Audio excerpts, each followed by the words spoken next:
அந்த அறிவிப்பால் அன்ப தருவாளே சின்ன அறிவிப்பும் இன்று சுடுவாளே நீயும் தும்மிடி தும்மிடி ஆயுசு நூறாக என் உயிர் உன்னோட பத்திர சொத்தாக என் பார்வை உன்னோடு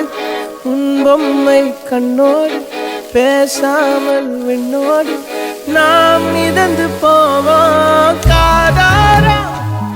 அடியாளோ நான் தாங்க மாறோடு